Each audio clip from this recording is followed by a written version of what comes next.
Do you know that we're in what's called the holiday seasons or Christmas? But much of everything you know about Christmas, it's not really true. There is an emphasis, or people think certain things are important at Christmas that are not important. And certain things even about the Christmas story that are important that are really not that important. Today I'm going to talk to you about something that you usually will never hear about during Christmas. It's what Christmas is really all about. Are you ready? God's anger. God's anger. Now, I want you, for just a moment, I want you to listen, okay? This is what happens. In Mark chapter 4:35, on that day when evening came, he said to them, Jesus, let us go over to the other side. Leaving the crowd, they took him along with them in the boat, just as he was, and other boats were with him. And there arose a fierce gale of wind. You know what a fierce gale of wind is? It's a wind that could just blow you down. A wind that could blow down a house. A wind that would cause the sea to rise up and just swallow any boat. Swallow it down. A fierce gale of wind, and the waves were breaking over the boat so much that the boat was already filling up with water. So these sailors knew that the boat was going to sink down and they were going to die. Jesus himself was in the stern, asleep on the cushion. Now remember that. And they woke him and said to him, Teacher, do you not care that we are perishing? And he got up and rebuked the wind and said to the wind, Hush, be still. And the wind died down and it became perfectly calm. And you know what? After you hear this story, what do preachers usually tell you?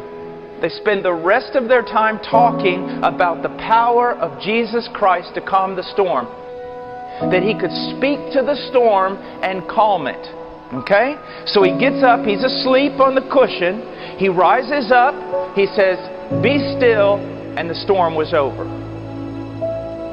Now this was a storm that was so great that even the best sailors couldn't sail through it. The boat was going to sink down completely. The boat was already filling with water, so everybody in the boat knew they could do nothing to help themselves. And Jesus was asleep on the cushion, and he rises up and he rebukes the wind. And everyone says, this story is about the power of Jesus Christ over nature. Well, it is. But that's not the most important thing about this story. Now, I want to read to you another story. It says that Jonah rose up to flee to Tarshish from the presence of the Lord. So he went down to Joppa, found a ship which was going to Tarshish, paid the fare, and went down into it to go with them to Tarshish from the presence of the Lord. So here's a man, he's running away from God. He's disobeying God. Do you understand? And the Lord hurled a great wind on the sea, and there was a great storm on the sea, so that the ship was about to break up. Like if you were to make a snowball and hurl it with all your might, God made a storm. And with all His might, He hurled it down on the sea. He did it. God caused it. It didn't just happen. It wasn't just the fact that nature is out of control. God did this. God made a storm and He hurled it down on the sea.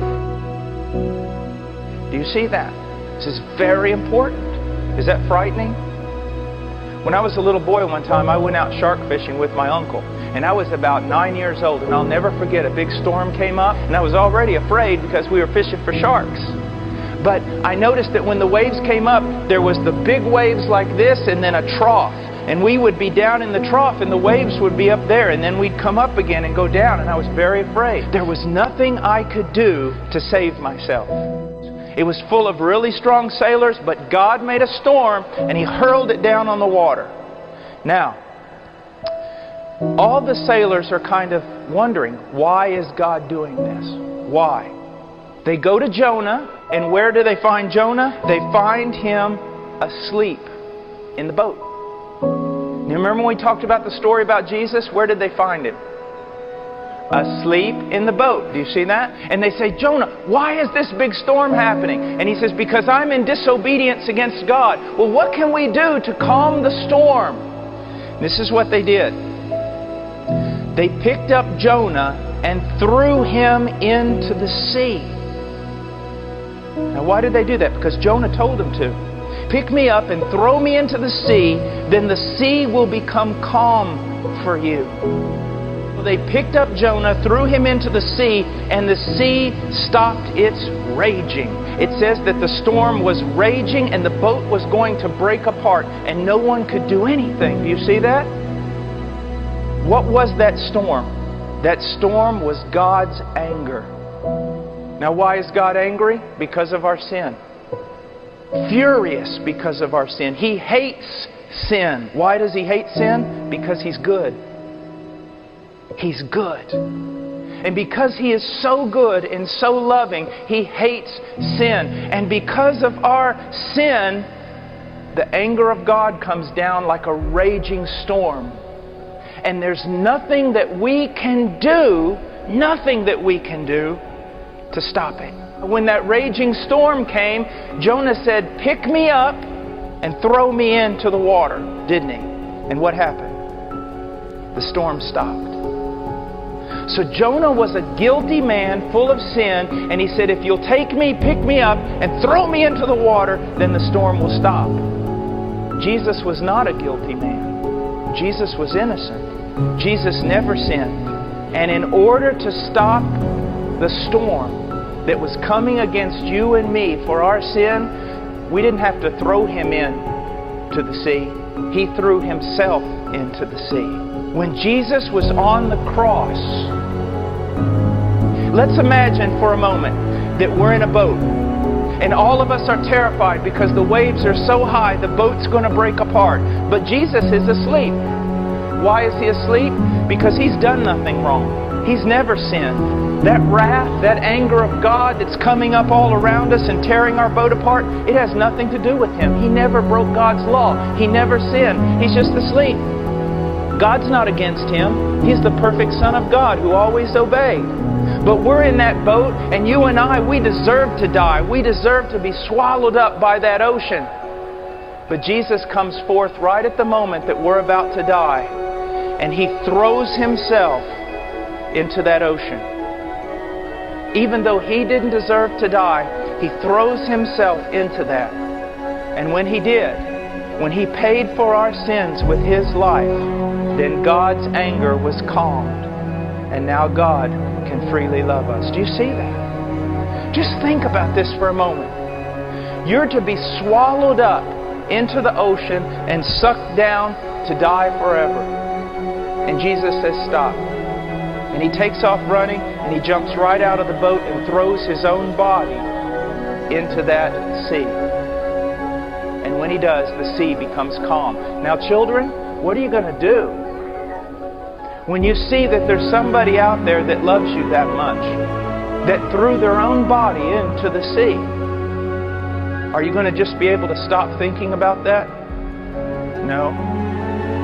Shouldn't you live for that person? Shouldn't you love that person? Shouldn't you believe in that person?